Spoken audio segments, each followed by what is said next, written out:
Welcome back to the show, The Unbroken. I am your host, Sam Davis. It is an honor to be in front of you today. My guest today is Katie Saunders. She's a provider on Intervention on Call, and we're going to talk about families, whether you realize it or not, are always 10 steps behind your addicted loved one. Mm-hmm. The goal is to go from 10 steps behind your addicted loved one to 10 steps ahead. And that's the role of an interventionist, and that's where families need to be. You started this journey. Your loved one started way ahead of you on their journey towards addiction long before you ever really realized it. Don't know the communication skills. You don't know how an addicted individual thinks, and you just continue to get bamboozled. Our job is to get you 10 steps ahead. So I've got Katie all the way up from Georgia. That's going to talk. We're going to get down to how do you get 10 steps ahead of your addicted loved one. Katie, glad to be here.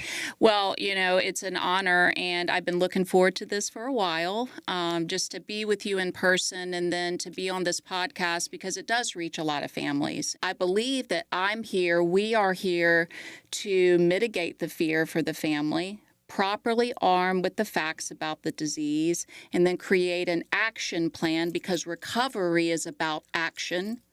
Create an action plan for the family to thus get 10 steps ahead of the disease and take away the power. How long have you been sober? I've been sober 7 years. 7 years. In 2018, 4/4 of 2018. What's sobriety been like since you? Well, in the beginning, it was, the first couple months until the obsession to drink was removed. It's uncomfortable.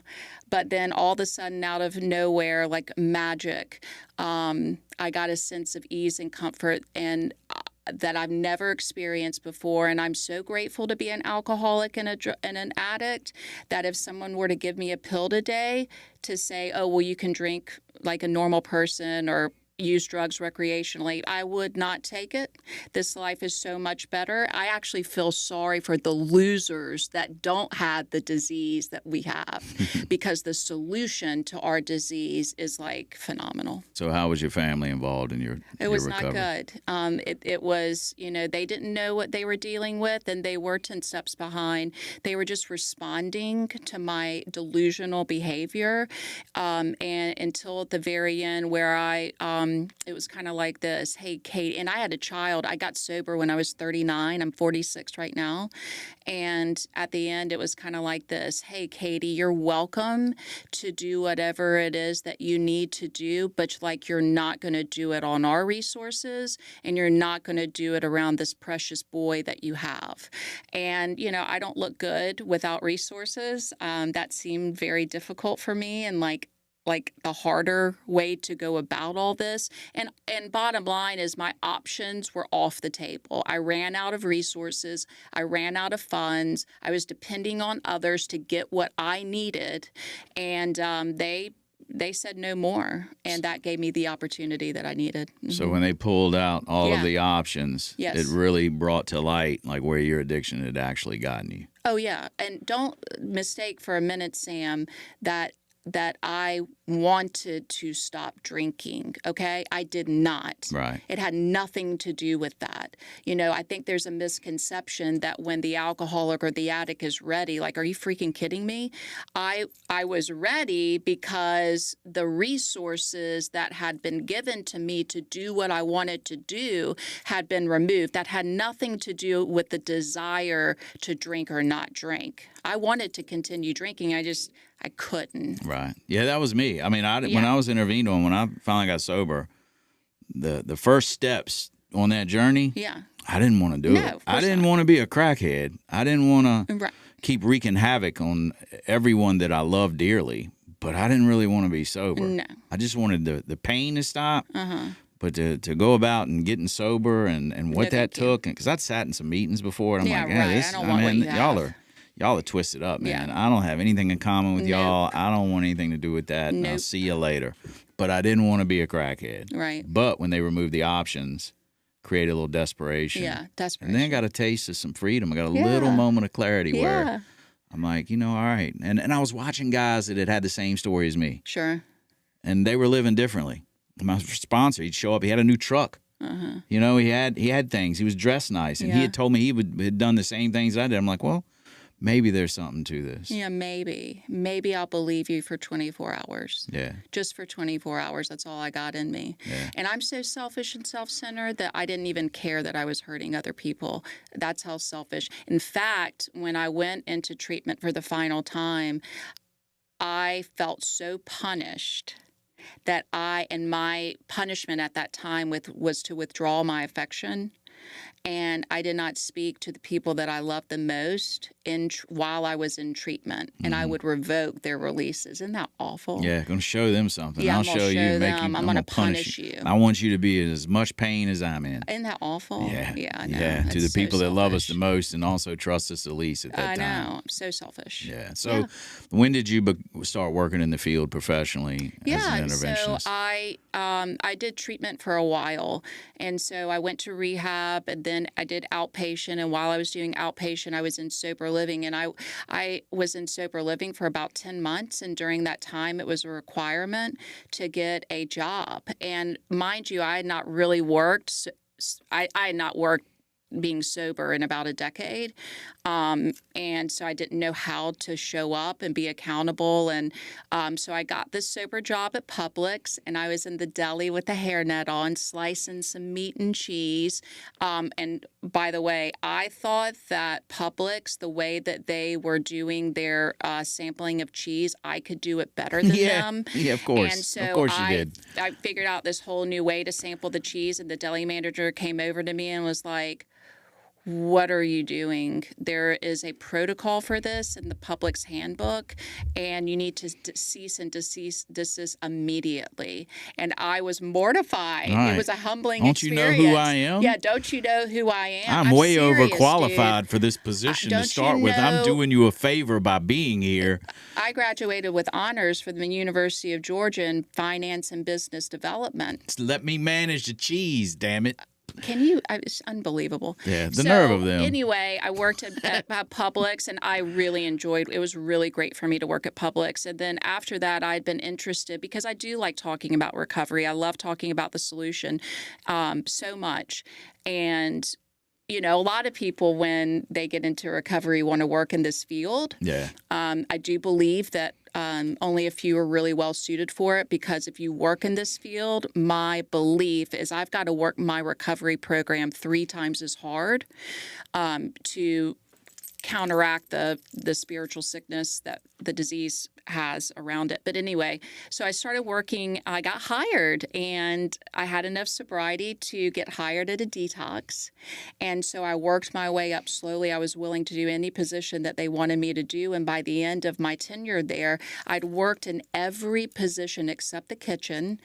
And I knew this I had experience now with the treatment world, the treatment process, and I tell you what, that was God. And I worked in the trenches, and God like perfectly lined me up. But while I was working in detox, I got really good at speaking with the families from both a intense, I'm pretty direct, but I also kind of wrap it around with a little humor, so we're not taking ourselves too seriously. And Yeah. I like to remove the fear for the family and give the family relief. To lighten it up a little bit. I got to lighten it up a little Yeah, bit. same here. Same Yeah, here. like, you know. And so once that happened, you know, my work, I asked God, like, hey, where do you need me? And my work in detox came to an end. And then I just started my own business, Unicorn Sober Services. And it's growing so much now that my partner in both life and work, who's a LPC licensed professional counselor, is now coming over October 16th to work full time at Unicorn Sober Services. So we do interventions together. Nice. I know, I'm so excited. Yeah. Yeah, and there's there's going to be a little extra layer of some complications being a partner and also Oh, working I know. together. I know. mean, it's I've worked for family. Oh, You know, I know. my better half works for I the know company. It can be stressful at times, but We're it's great when prepared. it's great. It's We're great prepared. when it's great. Yeah. And I think that, you know, my partner's in recovery as well. Mm-hmm. And so I believe that God is lining us up, higher power is lining us up together so we can be of even more use to higher power. and I can't believe it's manifested because I've been dreaming about this day for a really long time. All right, so let's get right into it. Okay. We're talking about families always being 10 steps behind their addicted loved one, and they're just trying to wing it, and they're doing the best they can. They're doing what they feel like is helpful, but when you're dealing with an addicted loved one and to create that change, doing the right thing really doesn't feel helpful. It feels horrible. Feelings aren't facts. So they avoid that, right? So Yeah. what are some examples that you can think of a family that is 10 steps behind? How does that manifest? What does it look like in the family? So a family that's watching this can be like, yep, that's me. I'm 10 steps behind. Oh, God. Well, the first word that comes to mind is fear. I do not care. You can name any situation. If the situation is led by fear, then it is not going to be good. The next actions are not going to be beneficial for the addicted loved one. And I also think of the word impulsivity. I also think of the word selfishness on the part of the family. Because inevitably, if I am trying to make myself feel less fear, I'm going to do whatever the action is, even though it may not behoove the addicted loved one, to assuage my fear. So, for instance, if the alcoholic or addict says, "Mom, like I have no more food, and I'm like really hungry. Can you send me some money so I can get some food?" Now, logically, they may know that money isn't going to food, but to mitigate my fear as the mother, I'm going to send that money because it's going to make me feel better that my person is going to have food, even though my experience shows that money is not going to go to food. Right. So I hate to say the word a little bit selfish and self-centered. Because it eases their fear. It eases their fear. And it doesn't do anything to help the It addicted doesn't do individual. anything to help. No. You know, so they're going by, and families, I've seen this a lot. Families that are they've just been living in fear. They're terrified that their loved one will never want to get well, that they're going to die out here. I mean, it's real fear. I mean, it is real fear. So their loved one will say, this is how families are 10 steps behind as well.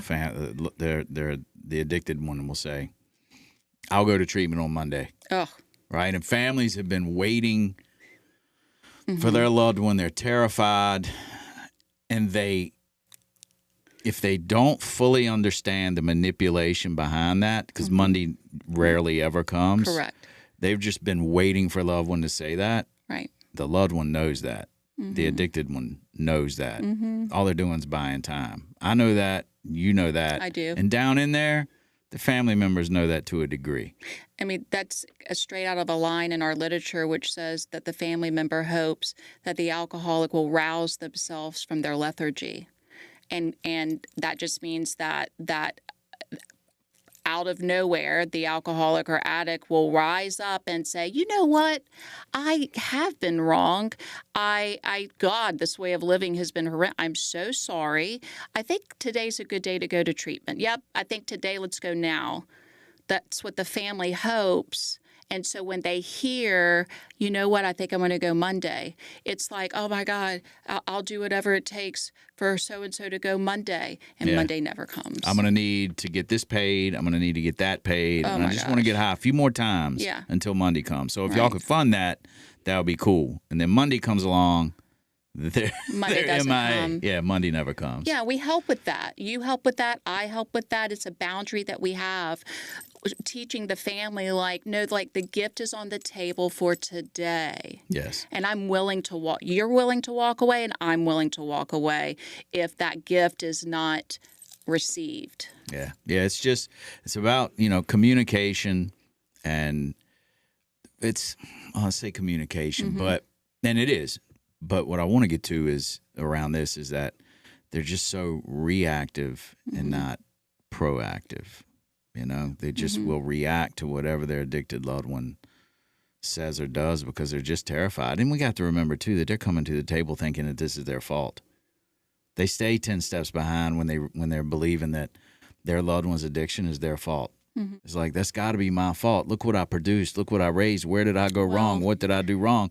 So they're coming to the table feeling like this is all their fault. And then where they're 10 steps behind is the addicted one we can sense that. I know I did. And I would play on that guilt and play on that blame. Oh by my saying, gosh. like, I wouldn't be doing this if, it's all your fault. You sucked at raising me. If you hadn't have done this, you were too hard on me or whatever. Like, they hear that shit all the time. Right, but that would assume, and we're talking about the awareness, the awakened awareness of the family, and they're not awake and aware. Right. They're asleep, dreaming they're awake. They don't have clarity. They have no clarity, and we're here to help bring some clarity. So if I tell you as the family member, you don't have to believe those delusions. That's the ego talking to you. You have no responsibility. You didn't cause it. You can't cure it, and you can't control it. And I'm giving you clarity because you can't give clarity to yourself, because you can't see the lies that your ego's telling you. Yeah, solitary self-appraisal is usually insufficient. I can help give you relief, Sam. Doesn't that make you feel better? You didn't cause this. You can't control it. You can't cure it. Please stop believing that lie. And I'm hoping that helps break you out of the prison of fear. All right. Right. Yeah. Yeah. And sometimes people need that permission. 'Cause they want to believe them so bad. Oh, I know. They want to believe them so bad, and they react to every crisis that is laid on them. And the crises come. How many times? Oh, my wife she's fighting with me and she's kicked me out, or my car's out of gas, and I got a job coming up next Wednesday, and I got to get to I've finally gotten this job. I got to be able to get to work. My insurance is canceled. Oh my God, I'm out of gas. Oh my God, I got a flat tire, or blah blah blah. Right. All of these things. Oh my God, I need some rent, and they react to that. They react to the chaos by buying into it and bailing them out of it. They assume the janitor role and the banker role. Yeah. Want to come in and clean up their mess. I mean, I can tell you how many times I've had families set an appointment with me and then have to reschedule the appointment because their loved one had called and said, with some crisis, That's super sick. that pulled the family right into That's it. sick. That's 10 steps behind. Do you have some experiences with that? Yeah, I do. I think on intervention on call in our Zooms, I think we do a really good job at explaining what boundaries are for. And so in those particular instances, you mentioned ways that the addicted loved one harms the family both financially and emotionally. And so staying 10 steps ahead or helping the family member get 10 steps ahead is about setting boundaries. And there was a perspective shift for me that this term boundary is not meant to punish the addicted loved one. It's meant to protect the emotional and financial resources of the family member.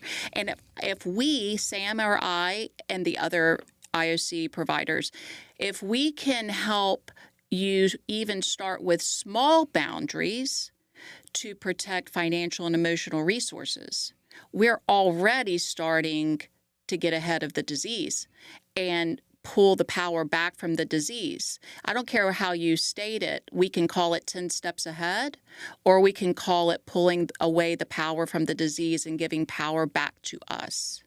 But families that don't understand what the hell's going on, boundaries don't make sense. No. They're gonna feel mean and wrong and Right. harsh and punishing, and if you don't know why, if you Yeah. don't understand what the real problem is, there's they don't understand the boundaries. We get families a lot of the times that are asking questions. Hey, what do I do about this? Right. What do I do about that? Well, he's doing this. How should I do that? And they're looking for a particular, like a magic recipe of, all right, say this, do that, Right, and then they're right. going to do an about face and want to get well.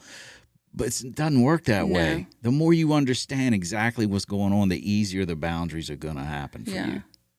And I don't know how to get the information or the knowledge or the moment of clarity other than by working with us or by participating in your own recovery meetings.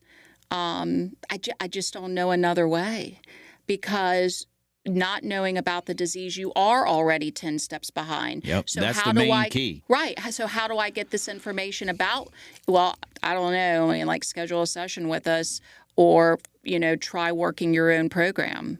And it will come slowly. I think working with us gives you a really nice trajectory forward. Yeah. I mean, I ask most families that I work with, I'll ask, like, what is addiction? What do you believe addiction is? Because that's the problem, right? That's the problem you've been having in your life and in your family for the past 2 decades or the past decade. Like, it's a major problem. Major. It's the most major problem for the family. What's the problem? What is addiction? Right. And they'll say what some things mixed in that they've heard or just very vague, and it's odd, like they don't know what the problem is. That they don't know what addiction is. They look at it as like if they can just quit doing the drugs, they'll be all right, or why won't they stop? Or and then I have families that want to put it all on mental health, that it's they're bipolar or they're borderline or they got a mood disorder or whatever disorder. They want to put it on mental health because then it's like, oh, well, damn, well, then I just, and look, addiction is mental health. I get that, but they want to put it on another diagnosis other than really what it is. And there could be some stuff that's co-occurring with that, right? It could be bipolar. They could be, but you got to have someone sober off substances before you can get a true diagnosis. Right? So they have no clue what's really going on and what the real problem is. So they're going to stay behind. I mean, hell, that's probably the least behind their loved one that they are, because I know for me and a lot of people that I've worked with, a lot of the addicted people that I've worked with and seen and know, I didn't have any idea what the hell was wrong with me. I didn't have a clue. It took lawyers, it took judges, it took counselors, it took multiple treatment centers, it took jail, it took a treatment center, a year long sitting my ass into a treatment center and 164 pages of an instruction manual on how to precisely get well for me to understand that, hey, normal people don't smoke crack. That's right. I didn't have any idea what was wrong with me. I didn't know anything about spirituality. I didn't know anything about the mental obsession. I had no clue as to why I could not turn my truck around when I was headed to the dealer. I know. I could not for the life of me figure out why am I going back here to get a 20 when I've never had an experience that showed me that I could just use a 20? Why am I getting another bottle of pills and saying I'm going to wean myself off when I've never had an experience that showed me that? Right. I was so delusional. Like I thought I was just doomed. Right. So I accepted the fact that I was going to die at 50, and I'm sorry if you saw a lot of potential in me, but like this was how it was going to go down, and I'm real sorry about that. Yeah, but this is what's going to happen. This is what's going to happen. Yeah. Yeah. I just, so families don't know, and believe it or not, your addicted loved one really doesn't know what's going on. They just know they want more and more and more. And then that delusion slips in, well, I can quit any time. Then families that are uneducated around addiction tend to want to believe them the first 100 times they say that. 10 steps behind deal really shows up in treatment when their loved one goes to treatment. They don't know the manipulation around that. They can't fully wrap their head around the fact that their loved one at the time being is insane. That key piece of information right there is that, man, my loved one, my addicted loved one is insane right now. It's legit insane. It's legit. It's like legit. Insane. Insane. They're repeating a behavior over and over again, expecting a different result over and over and over. And then when they get to treatment, they're letting them dictate when they come home or where they go after treatment. So it really shows up then. So a family well armed with the facts, with clarity, and you talk about doing their work once they go to treatment. I believe they need to start their work before they go to treatment, because they got to deliver clarity at scale to that addicted, insane individual to bring them a moment of clarity. That will create hopefully a little desperation. The disease is the same on both sides. Yeah. It's just that the family doesn't have drug or alcohol to numb out those feelings of fear. Right. And we do. And it didn't work for us at the end. But that's why I say like losers. No, I'm just kidding. But the disease is the same on the both sides. There's a spiritual sickness on both sides, and that spiritual sickness manifests as prey to misery and depression, full of fear, problems with relationships. I lose my sense of purpose. The family member most oftentimes gets ulcers, and they have to go to the hospital, or they have to get a mouth guard because they're grinding their teeth at night. Like, this is the sickness on both sides. So we got to get both sides well. We got to get the family 10 steps ahead. The addicted loved one, they're going to have a team of individuals devoted to them, and it will be up to them and their willingness. But, there's going to also be a team of individuals devoted to helping the family get well. And I know Sam would love to be a part of that team. Oh, most definitely. Most definitely. You said something that, look, the family, they're really feeling the same. And they all want the same thing. The addicted and the family, they just want the same thing, really, when it cuts down to it, is that they just want to be okay. Yeah. That everybody in that circle wants is to be okay. Right on. And the addicted one definitely is not okay, but at least they have an escape, which is the drug and the drink. The family, they want everything to be okay. They're operating out of some of the same stuff: resentment, fear, selfishness, the shame, guilt, all of that. They're operating out of some of the same stuff. The only relief they get is when their addicted loved one, even just for a moment, makes a promise. Maybe doesn't get locked up that day. Maybe doesn't punch a hole in the wall that day. They're looking for little moments of relief. Right. So then they get trapped in, well, I'll do this behavior over and, again, repeat this behavior. I'm talking about the families. I'll repeat this behavior again, hoping for a different result. My experience shows me that I'm probably not going to get it, but I desperately need some relief. Please. So if I just give them $20, or if I give them $40, or if I pay the rent for this month, or help them get a car, or I take the phone call, I respond to the text, it's the same. It's the same insanity. Yeah, but they'll get that momentary relief, just like that. Just like I Selfishness would and get some momentary relief when I hit that stem, when I hit that pipe. It's the same disease. Yeah, when my dad would get out of his chair and go to the gas station, shaking his head, telling me I can't be doing this, and when are you going to get your stuff together, son, and all that. When he's putting that credit card into the gas pump to pump me full of gas, pump my truck full. I'm sure he wanted to pump me full of gas and set me on fire. I'm sure that crosses his mind a couple times, but when he's putting that credit card in the gas pump, he's getting a little bit of relief. But that is like my job. My job is to come in, and your job too, and to give healthy relief. Yeah. Healthy relief to change the trajectory of the ship, because this is a family disease. And I think we just explained why this is a family disease, because the ship's going down. And I hate to tell you, buddy, but I don't want to go down with the ship. And I'm going to help you not go down with the ship. And I can't promise that your loved one's not going to go down with the ship. I mean, this recovered life isn't for everyone. It's like cancer. Not everybody makes it from a diagnosis of cancer, and not everybody's going to make it on this journey of recovery. But because this is a family disease, and this disease, as was my experience, literally separates mothers from their children, as did it for me. I took my son to the dealer's house, and I didn't understand. I knew better than that. And he was sitting outside in the car while I had to get what I got. And that goes against every moral and philosophical value that I've been raised with. Yeah. Don't you know who I am? Yeah. And those were, lines that I was crossing because of the insanity and power of this disease. It separates the bond between a mama and a child. It sure does. It really does. And a father and a child. Yeah. But, my kid's mom she's hadn't been a part of their life. She's missed their whole thing, their whole life. Now they're grown.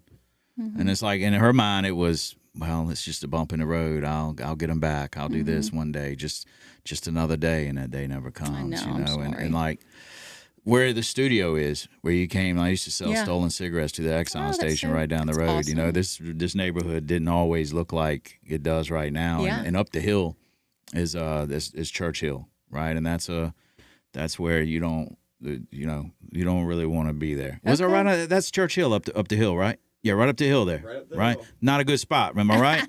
It didn't used to be. I don't know what it is now. Nice Is it now, regentrified? man. Is it? Nice now. Well, But people tell me it wasn't always like that. Yeah, back when I was running around, that was not a place you wanted to be. And at 2:00 in the morning, I had my son. I was in a tractor trailer, and had him in the passenger seat, and pulled in. I needed to get some stuff. Yeah. At 2:00 in the morning, my kid's 6 years old.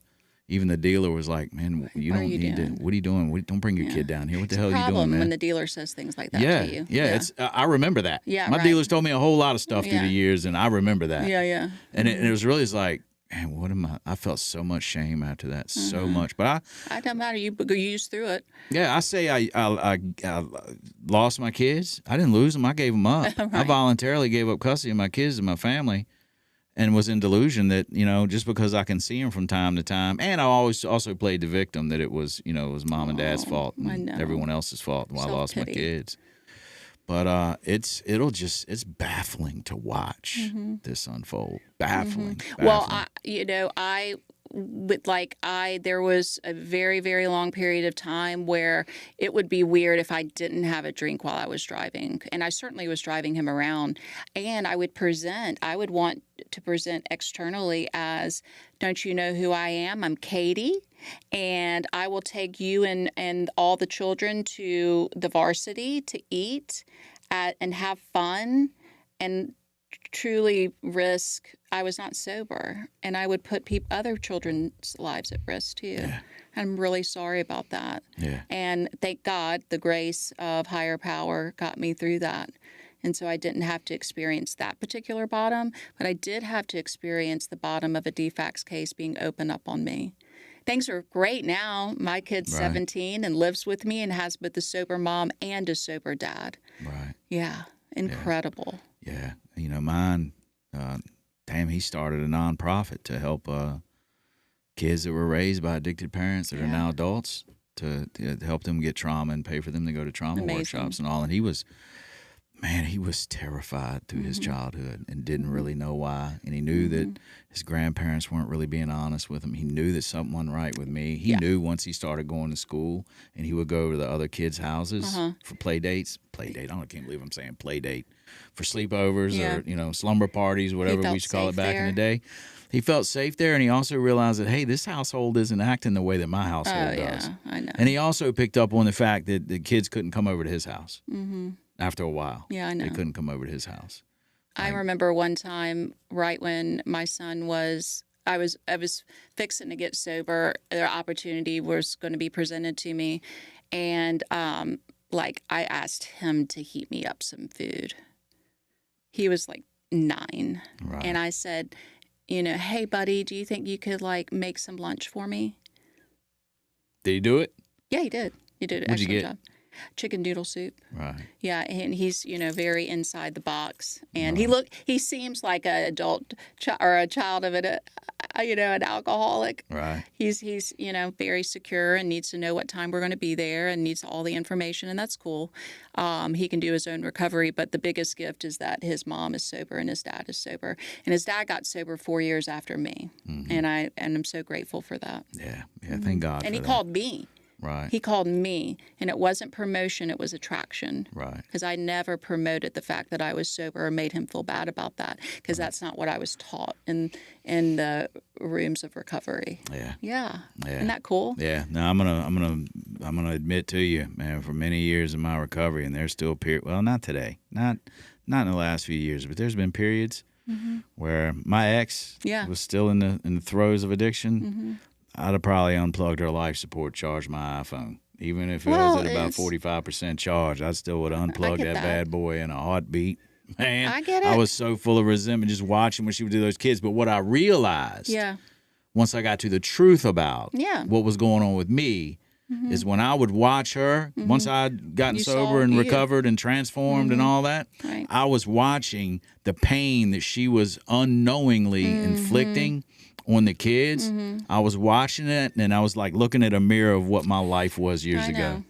I know. That's really all it was. Right. And once I did the work around it, I was able, and that's why it's been a few years. I'm able to. You don't feel that resentment. Yeah, I'm able to have some compassion and some empathy. Right. You know, Sick man's prayer. Definitely. And I remember the sick man's prayer, and I would say the sick man's prayer. Yeah. God save me from being angry. This is a sick person. How may I be helpful to them? Well, sometimes how I can be helpful is doesn't mean I have to bail them out of this or bail them out of that or get them this or get them that. It means that, hey, I just don't have to be nasty. That's right. I don't have to be nasty. I don't have to punch them in the face. Love and I don't tolerance. have to punch a woman in the face, but I mean, Love and tolerance. Right. And in my base nature as a recovered alcoholic, like if I don't take my medicine to recover on a daily basis, like my base nature is not one of love and tolerance at all. Yeah, no. And so I have very little tolerance. Very little. Very little tolerance. So, much judgment, self-righteousness, and pride. But, this daily medicine of recovery and what it takes to put in action into our recovery and what it takes for the family to also put in their action, we can help guide you about what that looks like. So maybe it's not like super overwhelming, even though I can be really overwhelming. But it's one step at a time, man, one 24-hour period at a time.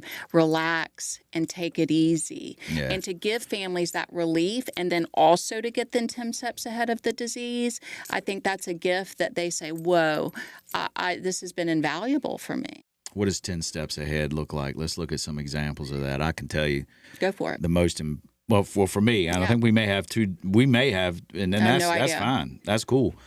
But I think the first thing, and I'm big on this, you got to know what the hell's going on. Mm-hmm. You got to arm yourself with the facts, That's and you right. got to get clarity about what's really going on. So that's the first thing is education.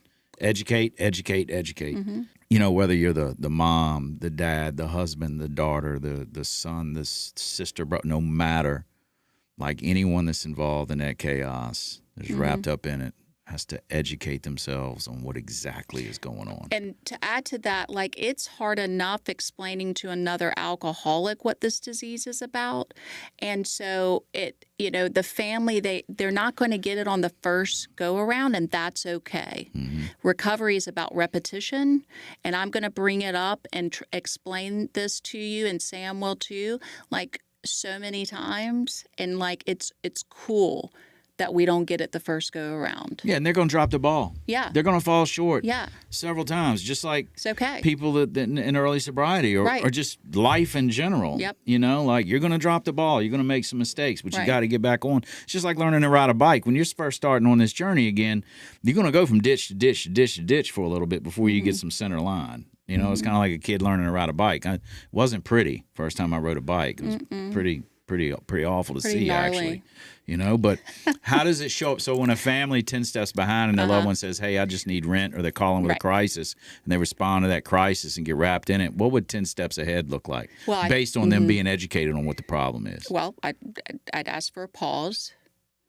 And then I hope that there's someone that they can ask, whether it be their recovery coach like us, or maybe they have another person in their recovery program, maybe an Al-Anon or a Nar-Anon or a Families Anonymous. Maybe they have a sponsor at this point.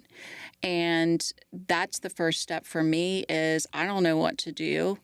I'm pausing. I'm at least awake and aware enough to pause and ask for help. Yeah.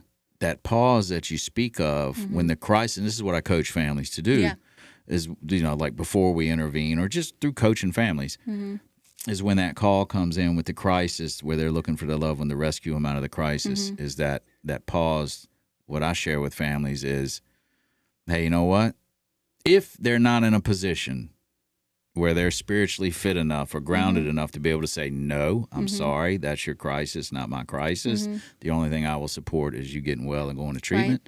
If they're not in that position, what they do is they say, I'm going to have to talk to the rest of the family and the rest of the team and get back to you. That's right. It lets that addicted loved one know that they're not isolated. Right. That they're not, because what's really happening, and they'll typically come to one particular family member over and over and over again, and that's like that cheetah or that lion trying to separate the herd. They're going for the weakest one and pick them apart and pick them to pieces.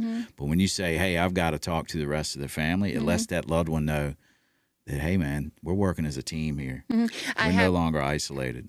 A case that I've been doing recovery coaching with the mom for quite a while now. The intervention took place, treatment, all that, but I still coach her.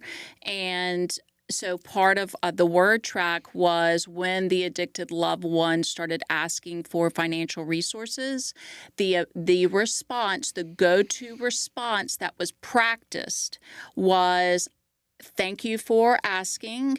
I'm going to have to ask my recovery coach and also my sponsor. I'll have to get back to you. Right. And she started using that. And all of a sudden, her daughter like kind of stopped asking for things. Yeah. So that was just part of our game plan. Yeah, it's very effective. Very effective. It's awesome.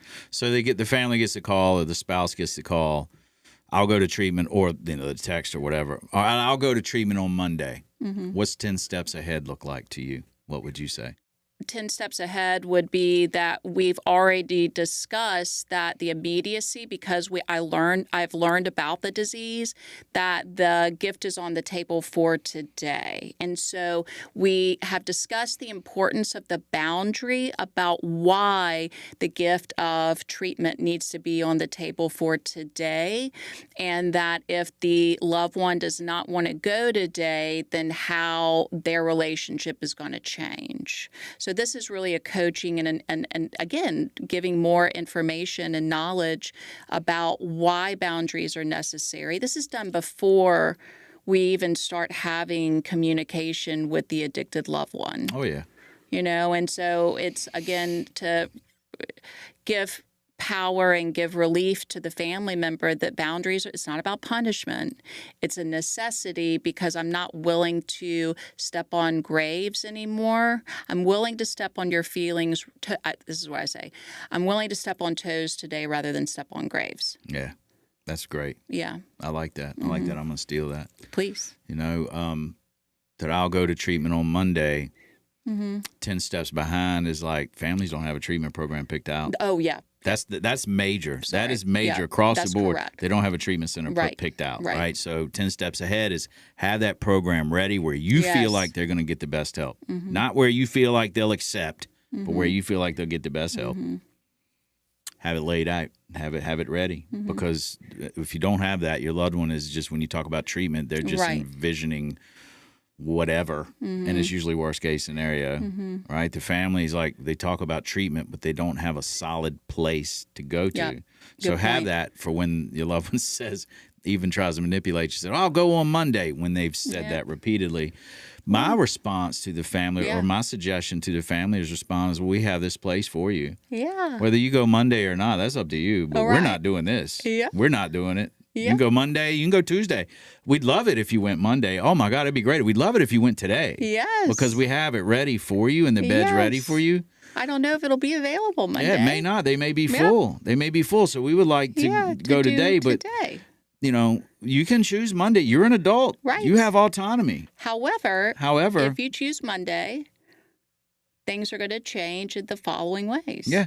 Today. Yeah. Yeah, we're changing. Yeah. We've decided to change today, not Monday. Yeah. You can change Monday if you want, but we're changing today. Yep. But families will get wrapped into that, trying to convince them, well, why won't you go today? Right. You need to go today. Why won't you go? How are you going to go Monday? I got to do it. Well, I'll take off work and I'll do whatever. Lord. And it's just wrapped and into then chaos. the family member also sometimes will come back to us and say, well, they said that they go Monday. And I have to go back to the family member and help them strengthen their resolve that, no, our boundary is that they were going to go today. Do I need to remind you why it's important that they go today? And they don't have to go today, but if they don't go today, how things are going to change, what we just discussed. And that's okay. Remember what we just talked about? Like, they're going to make mistakes too. Yeah. Like, I understand why they heard what they wanted to hear. Let me remind you why we're doing things different today. Right. Right. 10 steps behind when your loved one wants to blame you for their addiction or say it's your fault. Always. Or put on, shine a light on all your character defects. If they're not blaming you, something is awry. Yeah, yeah. 10 steps behind is buying it.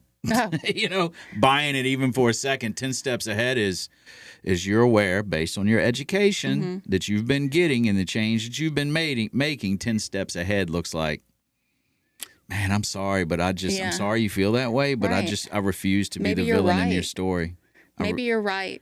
However, I sure would like to. And Matt Brown actually said this, and I stole this from him.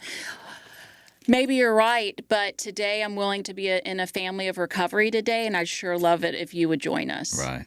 I love that. Right. He's so awesome. Yeah, he is. I mean, we've got a great team of different providers that come to the table with great skill sets. Right. We all communicate a little bit differently. Yes. We all have a little bit of a different take on things, but it all ends up in the same spot. So families get to see who we are and who our personalities are on these family support groups that we do. Right.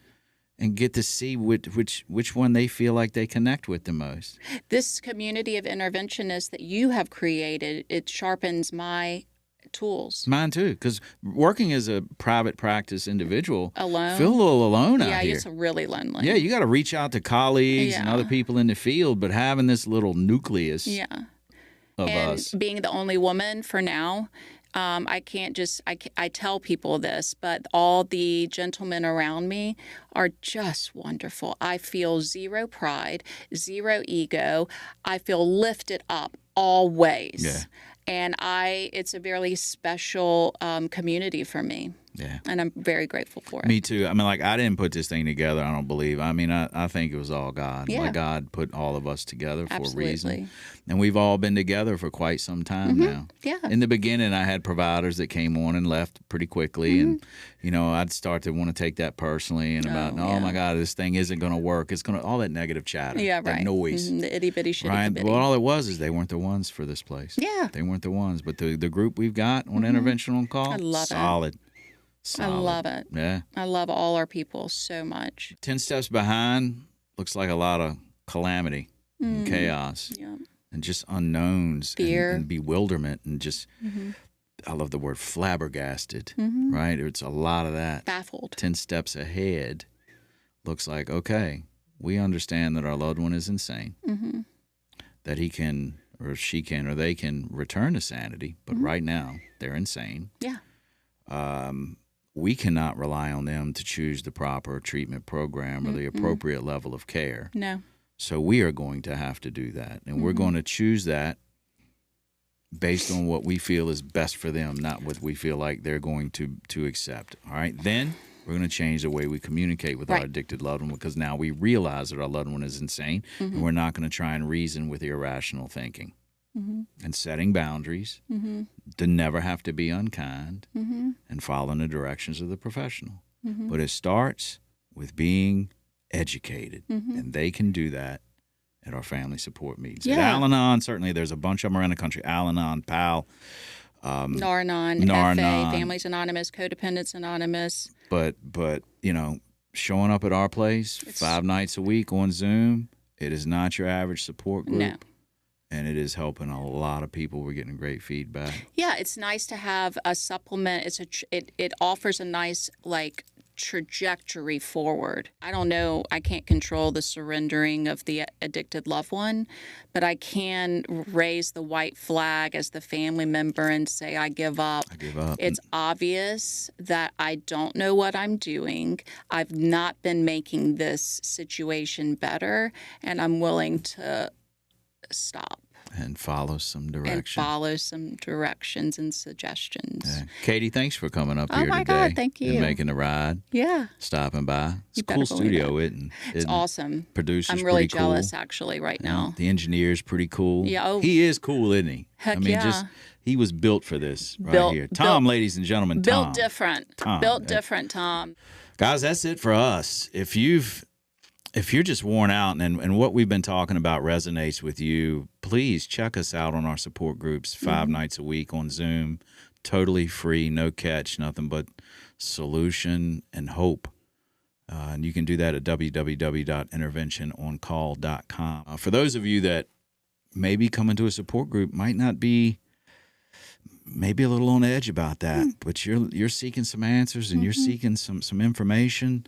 You're Waiting on You by Brooke McKenzie. Yours truly right here wrote the forward to it. Oh. But Brooke McKenzie is he's the CEO of an excellent program out of Dallas, Texas called Burning Tree Recovery Ranch. It is the true long-term treatment program for the reluctant to recover. And he wrote this book. It's a quick read. It is a how-to and what to do when you've got an addicted loved one. Very short read, short chapters, power chapters, kind of like content is. You know, you get boom 30 seconds or a minute of some power clips and then back away. This book is just like that. Or if you're, you know, already involved in family support groups and you need a pocket manual and a field guide, this book is for you. You're Waiting on You by Brooke McKenzie. That's it for us. Hope you enjoyed it. Don't forget to hit that like and subscribe button, and we're out of here.